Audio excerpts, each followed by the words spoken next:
Hey guys, BJTHEBRAVE here, back with some more Shadowverse content for you.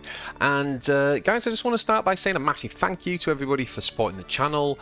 Really appreciate all of the support. Expect some upgrades in terms of production. We're getting a new microphone, we're getting a green screen, some other bits and pieces. So yeah, definitely massive thanks for all the support. Anyway, on to today's video. We're going to be talking about today my top 10 favourite bronze cards from the Legends of Rise set. Now, obviously, this is obviously subjective. If you've got a different 10, that's absolutely fine.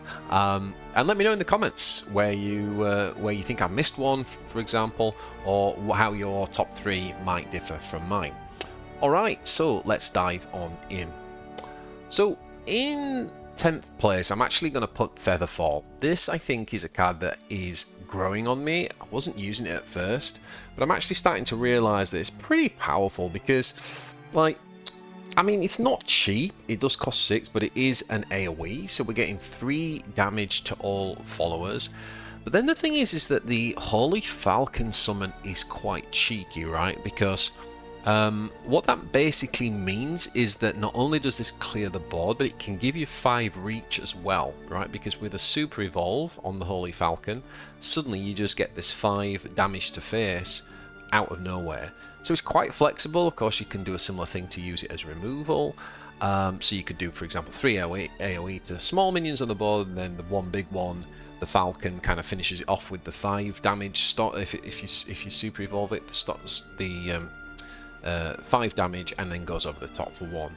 So it's quite a flexible card actually, Featherfall, and yeah, it's a card that I am starting to weave into some of my Haven Craft decks. Now, next up, like all cards that are on this list, you know, bronze cards, these are easy to get. These are things that beginners can play with. And the Warrior of the Deep, for me, definitely makes the cut, because not only is this a really good kind of like beginner card, but even the guys who are top 2 on ladder right now, they're using this in their aggro dragon deck. And so in other words, it's a bronze card that can be both very good when you start the game, but all the way through to meta decks. Why? Well, because of its ability. Okay, so Fanfare deals 6 damage to enemy leader. It doesn't matter how fancy you want to get with a card, like just straight up 6 damage to enemy face. In a game where enemies only start with 20 health, I mean, that's pretty good, right? It means that you can always build a deck around it. You can always push an aggro deck where you're burning your opponent down and looking for that reach damage, looking to get in range. Don't forget, it's actually technically could be 7, because you could super evolve this guy, hit something, go 1 over the top. So it gives you 7 reach at the end of the game. Really, really nice card for aggro dragon. Now, next up in 8, I've got the Devious Lesser Mummy. I think the main reason for including this is, again, you'll see a theme where I'm really valuing Storm, right? I mean, the ability to go first. In fact, I would say that Storm's been probably one of the standout special abilities so far in the game. Definitely, I underestimated like how valuable Storm is, and again, this is a game where we're generally chipping our opponent down at the beginning of the game, and then we're looking for those big finishes, and anything that can kind of just go straight to face and do damage can catch our opponents off guard. It's really, really hard to play around. And again, this thing costs you 2 play points, and in addition to that, you could always super evolve it, meaning that you could do 5 damage from hand, which I think for 2 play points is pretty powerful. Next up, in 7, I've got the Ignominious Samurai. I really love this card. I played a lot of Swordcraft this season, and I like the flexibility of this card.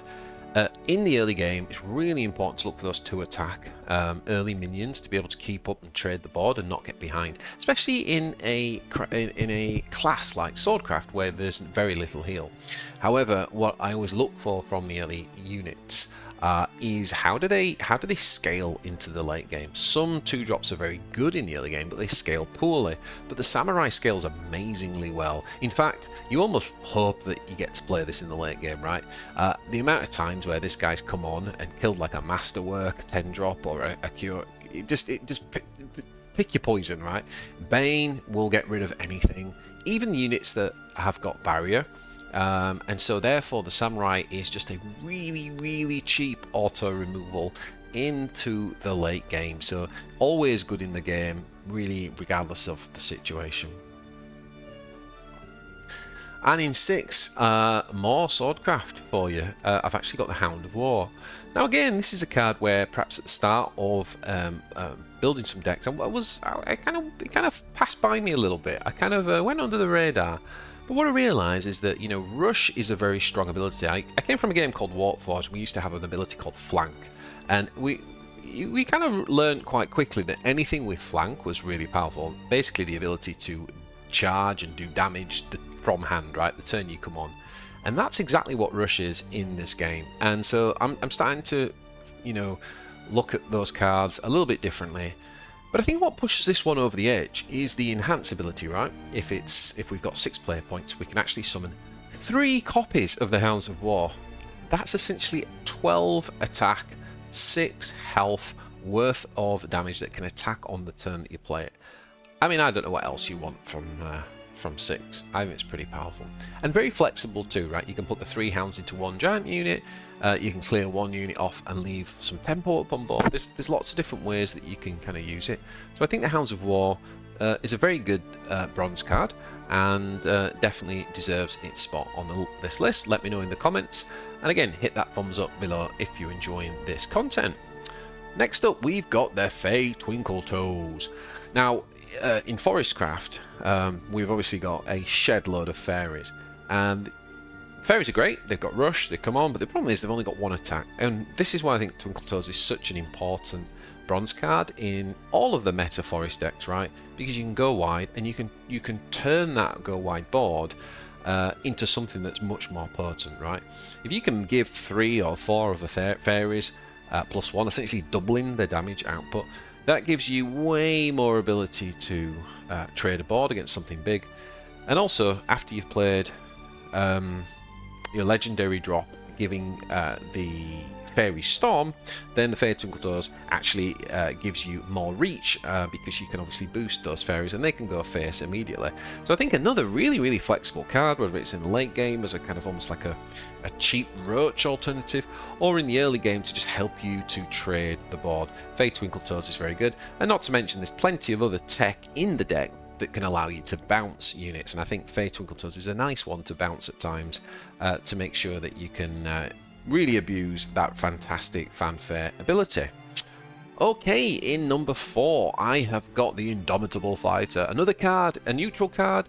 I think if you are a neutral card, you kind of get an extra half a point from me, because obviously you can use it in any faction. So from a deck building perspective, it adds the neutral cards just add a ton of flexibility.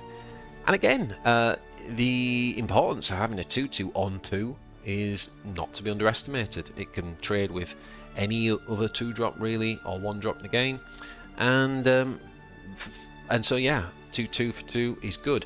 What you're looking for is that secondary ability, and what Indomitable Fighter gives you is if you play this thing on 4 instead of 2, it actually becomes a 5/5. Now, I know it's vanilla, I know there's no other stats, but quite frankly, guys, if you play a 5/5 on 4, that often forces your opponent to evolve just to deal with it. That's a bigger than average statted unit, and so I think this is another really nicely flexible bronze card that can fit into most decks.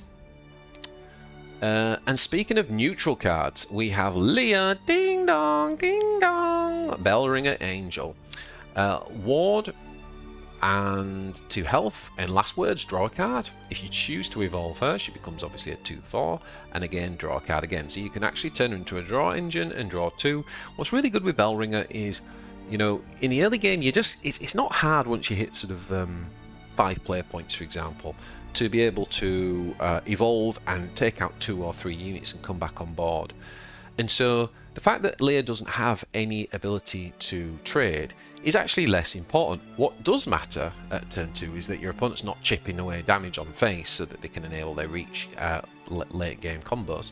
And Leah stops that, right, with the ward. So I actually realised that in other games she would be a slightly worse card, because you'd think that she'd be giving up tempo, and she does give up tempo. It's just that in this game it's so much easier to get that tempo back around 4 and 5 play points.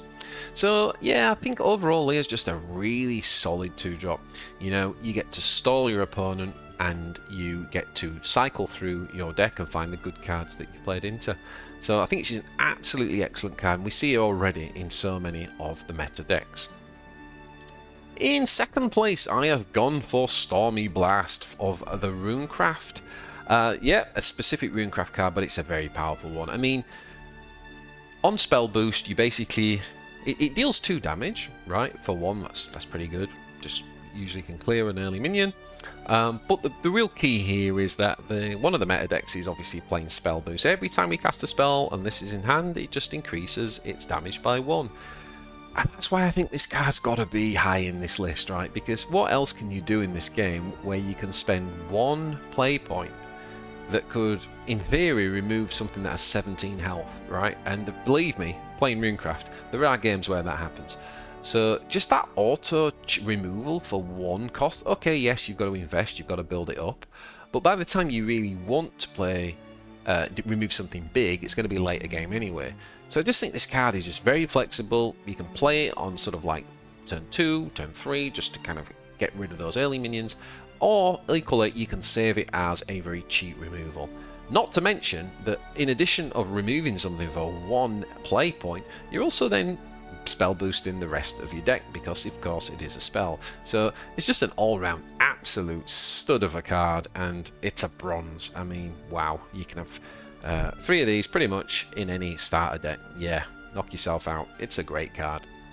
So that brings me to my number 1. And again, guys, if you enjoy this content, hit that like button down below and let me know in the comments what your top 3 would be and what you think to my number 1. So in number 1, I've actually gone for Ruby the Greedy Cherub. I have started to notice that this card is making it into more and more and more top tier decks. Why? Well, first of all, for a 2-drop, it ticks that box that we've already spoke about, right? It's got that magic 2 attack, that 2 health, and that's what you need to be playing on tempo, on curve, on turn 2. But the thing that really makes this such a great top tier card is the fanfare ability. The ability to select a card in your hand and then return it to your deck. Not discard your card, just return it to your hand. Return it to your deck and then draw a card. This is what we call like hand correction, right?